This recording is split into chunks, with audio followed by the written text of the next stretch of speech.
Everyone thought the Clout era of rap died when 6ix9ine went to prison back in 2019.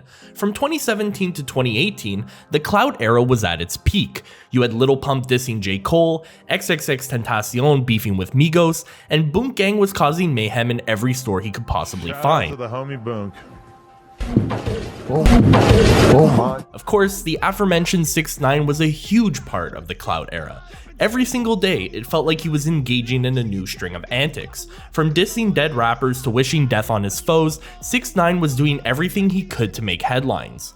Unfortunately for the rap purists out there, 6ix9ine's tactics actually worked. Whenever he dropped a single, you could expect it to dominate the charts. Even if the song only lasted 1 week on Billboard, 6ix9ine would use this as a marketing tactic. 3 for 3 on Billboard became 5 for 5 on Billboard. Once he went 8 for 8 and 10 for 10, it felt like he was an unstoppable force. In fact, one could compare this era of rap to the crypto bubble of 2021. Everyone was eating. If you could stir up controversy, you could get sales. Artists who are now a footnote in rap's history could sell 100,000 copies in their first week. It was a great time to be a rapper. If you were some sort of viral sensation, you probably considered jumping on the bandwagon to make music. KSI, The Backpack Kid, and Bad Baby are all perfect examples of this. Catch me outside, how about that? But once 6ix9ine went to prison on RICO charges, the Clout era came to an unceremonious end. His antics were no longer all over social media, and people just kind of stopped caring about artists who use gimmicks to sell their music. Then COVID happened and no one was going outside. The Clout era was officially over. Now, rap isn't having the same chart success as it used to. $9.99. $9.99. The cultural zeitgeist has shifted over to country music. This, unfortunately, has led to a bit of a renaissance for the Clout era. However, what separates this version of the Clout era from the previous one is the fact that the clout chasing methods appear in the music as opposed to outside of the music. 6ix9ine's music, as obnoxious as it may have been, was distanced from the things that he would espouse on social media. But in this day and age, the music itself is the clout chase. There is no better example of this than Iowa's own Dave Blunt's.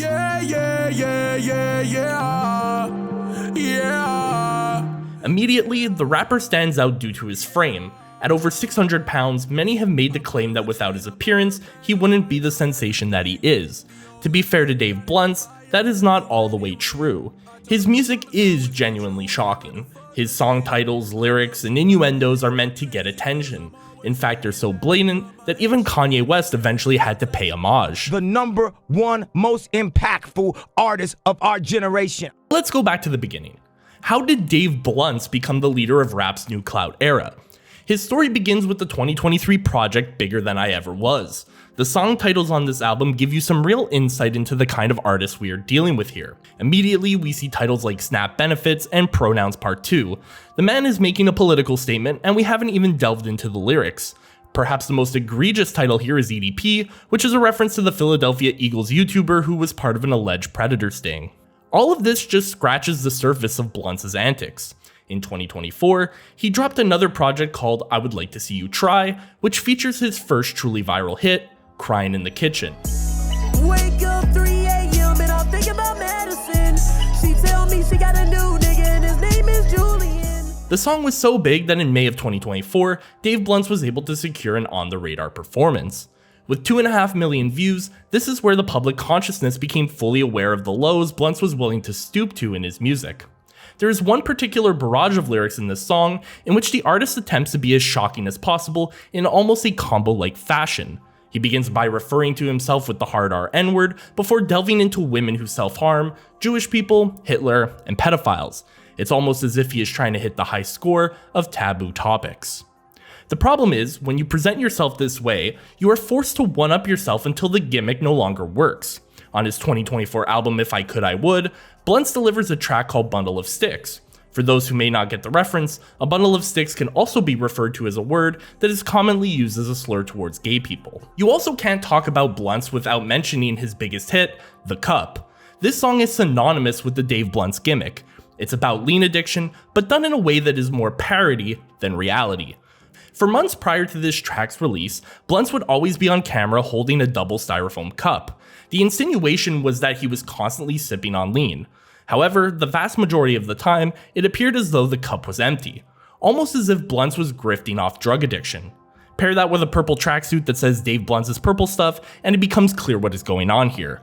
Once again, it's proof that Blunts is using his music and his entire aesthetic to clout chase. Without these inflammatory lyrics and offensive for the sake of being offensive marketing tactics, would we even know who Dave Blunts is? Without these elements, he would simply be another Juice WRLD clone. The music video for this song went incredibly viral, with Blunts amassing over 5 million views. In this attention economy, that is well worth the antics. The video instantly became a meme, with clips spreading on social media like wildfire.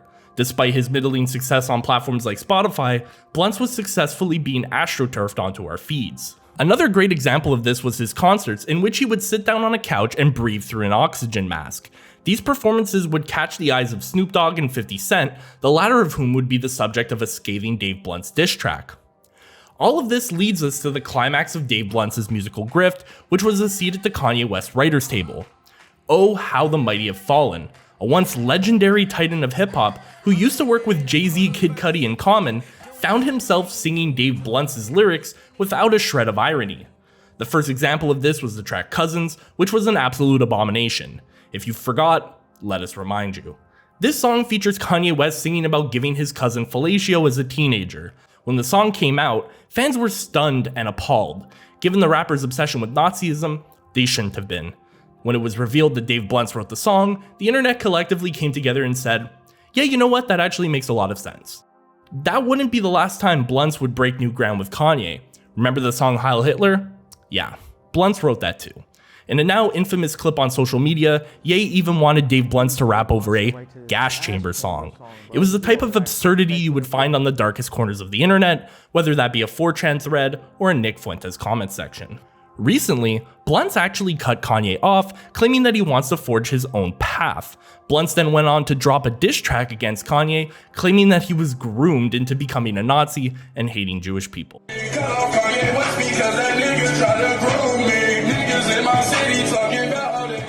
At the height of Kanye's manic Nazism, Blunts swooped in to reap the rewards. It was the biggest look his career could have gotten, and now he's ready to wipe his hands clean and go in a different direction. It's proof once again that what Dave Blunts is doing is a grift. Whatever helps his career the most is what he is going to do. If it hurts some marginalized communities in the process, well, that's just the cost of doing business. The Clout era of yesterday is not the same as the Clout era of today. Artists like 6ix9ine used to put themselves in harm's way. His words could have gotten himself killed. Dave Blunts, on the other hand, is willing to go out and praise one of the worst dictators in human history just for a bit more clout. It's a dangerous precedent, and in today's attention-obsessed environment, we can only imagine that things are going to get worse. Hopefully, time proves us wrong.